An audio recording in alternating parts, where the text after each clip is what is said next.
Hoje vamos continuar o estudo sobre a narrativa de João do milagre da cura de um cego de nascença. Vimos que o Senhor Jesus curou o cego de nascença, fez lodo, mandou lavar-se no tanque de Siloé e agora então ele foi curado. Vimos que os fariseus não se conformavam com isso. Enquanto os fariseus não se conformavam com isso, aquele que fora curado continuava dando testemunho de que o Senhor Jesus o havia curado. Veja, vimos isso ontem. Verso 11 do capítulo 9. Respondeu ele: um homem chamado Jesus fez lodo, untou-me os olhos e disse-me: vai ao tanque de Siloé e lava-te. Então fui e lavei-me e estou vendo. Veja, ele dava testemunho, enquanto esse, o que era cego, agora estava vendo. Aqueles que tinham visão perfeita, ou seja, os fariseus, continuavam cada vez mais cegos com relação a Jesus. Vamos ler verso 17, João 9:17. De novo perguntaram ao cego: que dizes tu a respeito dele, visto que te abriu os olhos? E ele respondeu: que é profeta, respondeu ele. O segundo testemunho. Ele vinha sendo perguntado agora pelos fariseus e a cada pergunta ele testemunhava que o Senhor Jesus o havia curado. Os fariseus queriam desqualificar o milagre. Queriam desqualificar o milagre, deviam desqualificar também o cego curado, difamar o cego curado.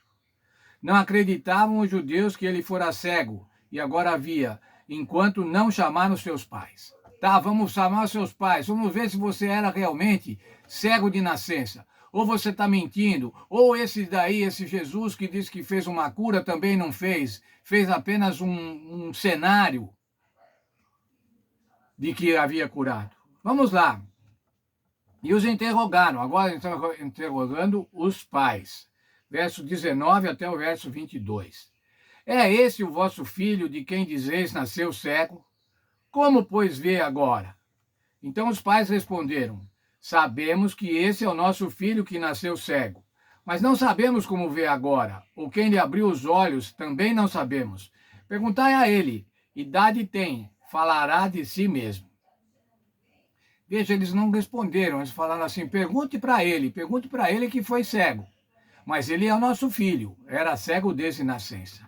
Por que eles falaram isso? Por que eles falaram para interrogar o homem, o jovem? Isso disseram seus pais porque estavam com medo dos judeus, pois esses já haviam assentado que se alguém confessasse ser Jesus o Cristo, fosse expulso da sinagoga.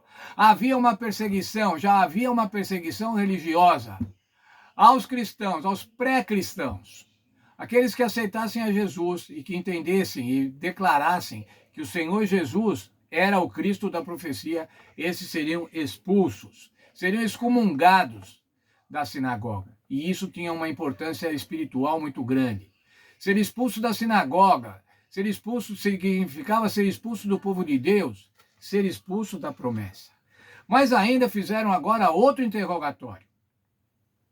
Por isso disseram os pais: ele tem idade, interrogai-o. E eles foram interrogá-lo. Então chegaram pela segunda vez o homem que fora cego e lhe disseram: dê glória a Deus, nós sabemos que esse homem é pecador. Nesse começo do interrogatório, eles falaram assim, eles admitiram o milagre. Mas o milagre havia sido feito por Deus, não por Jesus, porque Jesus era pecador. Afinal, Jesus transgredia o sábado.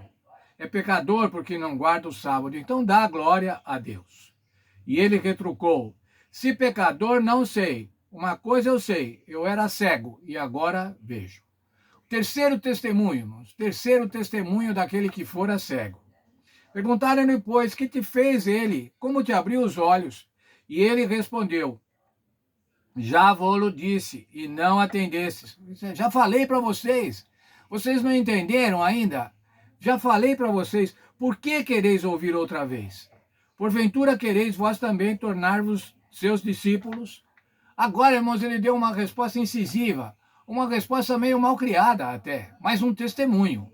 Eu já falei para vocês. Já falei para vocês, mas não adiantou. O que é que vocês querem saber? Vocês querem se tornar discípulos de Jesus? Veja, era aquilo que os fariseus não queriam ouvir. Imaginem, fariseus, a elite religiosa, agora ser discípulo daquele moço que pregava pela Galileia, daquele moço que pregava uma religião, uma prática religiosa totalmente diferente da prática religiosa oficial. Então eles o injuriaram e disseram: discípulo deles é tu, mas nós somos discípulos de Moisés. Agora então eles queriam desqualificar o cego. Você que é discípulo dele. Nós somos discípulos de Moisés. Olha, irmãos, o orgulho hebreu era ser discípulo era ser herdeiro de José, era ser de Moisés, perdão. Era ser descendente de Moisés. Porque Moisés era o grande libertador do povo, era o herói nacional do povo. Na verdade, o povo, naquele momento histórico, agora, na época de Jesus, estava esperando alguém que fosse semelhante a Moisés para libertar o povo. Sabemos que Deus falou a Moisés, mas este nem sabemos de onde é. Nós somos discípulos de Moisés, como batendo no peito. Nós somos discípulos de Moisés. Nós não acreditamos nesse curandeiro pecador que se chama Jesus. E agora o testemunho, um grande testemunho. Veja, irmãos, o cego é o protagonista nesse capítulo. É ele quem mais fala. Não é Jesus que fala, mas é o cego que fala em nome do Senhor Jesus. Respondeu-lhe o homem: nisto é de estranhar que vós não sabeis onde ele é, contudo me abriu os olhos. Sabemos que Deus não atende a pecadores, mas pelo contrário, se alguém teme a Deus e pratica a sua vontade, a esse atende. Desde que há mundo jamais se ouviu que alguém tenha aberto os olhos de um cego de nascença. Se esse homem não fosse de Deus, nada teria feito. Que testemunho bonito, irmãos, de que Jesus era o Filho de Deus. Como estamos estudando sinais da divindade. E esse sinal da divindade, a cura desse cego, era um maravilhoso sinal da divindade de Cristo. Veja, eu vou ler 2 textos da nossa lição. Nessa história, ocorre uma inversão bastante curiosa. O cego passa a ver cada vez mais, não apenas fisicamente, mas espiritualmente, à medida que cresce no seu apreço por Jesus e na confiança nele. Os fariseus, por outro lado, tornam-se cada vez mais cegos em seu entendimento, primeiro ficando divididos a respeito de Jesus e depois sem saber de onde ele veio. Continuando, a cegueira espiritual dos líderes religiosos é assustadora. Um mendigo, antes cego, desde que o mundo existe, jamais se ouviu que alguém tenha aberto os olhos de um cego de nascença. Se esse homem não fosse Deus, não poderia ter feito nada. No entanto, os guias espirituais da nação, que deveriam ter sido os primeiros a reconhecer Jesus e aceitá-lo como Messias, diante de todas as evidências, não conseguiram enxergar essa realidade. Ou, em vez disso, realmente não queriam ver. Que advertência sobre como o nosso coração pode nos enganar. Nós somos religiosos, irmãos. Nós somos praticantes da religião. E agradecemos a Deus por isso. Mas a nossa prática religiosa, irmãos, não pode se sobrepor ao amor com o nosso semelhante. Não pode se sobrepor ao amor ao Senhor Jesus. Devemos amar ao Senhor Jesus. O apóstolo Paulo, irmãos, no Coríntios, nós temos esse texto citado na nossa lição, fala sobre como são as pessoas que o Senhor Jesus escolhe. Veja lá, 1 Coríntios 1, versos 26 a 29, a vocação dos santos. Qual é a vocação dos santos? Como é que eles são vocacionados? Isto é, como é que eles são chamados? Irmãos, reparais, pois, na vossa vocação, visto que não foram chamados muitos sábios, segundo a carne, nem muitos poderosos, nem muitos nobres de nascimento. Pelo contrário, Deus escolheu as coisas loucas do mundo para envergonhar os sábios e escolheu as coisas fracas do mundo para envergonhar os fortes. Deus escolheu as coisas humildes do mundo e as desprezadas e aquelas que não são, para reduzir a nada as que são, a fim de que ninguém se vanglorie na presença de Deus. Como é que foi formada a igreja cristã primitiva, irmãos? Quem eram os primeiros crentes? Eram pessoas simples, eram pecadores, pescadores, eram donas de casa. Eram pessoas sem grande conhecimento teológico. Não eram os sacerdotes, os escribas, os fariseus, mas era gente do povo. Era gente muito simples. Por que o Senhor escolheu gente tão simples? Para mostrar que a glória é de Deus. A glória não é das pessoas. A glória não pertence às pessoas. Por mais bem formadas, por mais cheia de recursos que elas tenham, a glória deve ser de Deus. E essa é a igreja cristã. Essa é a igreja cristã primitiva e essa deve ser a igreja hoje.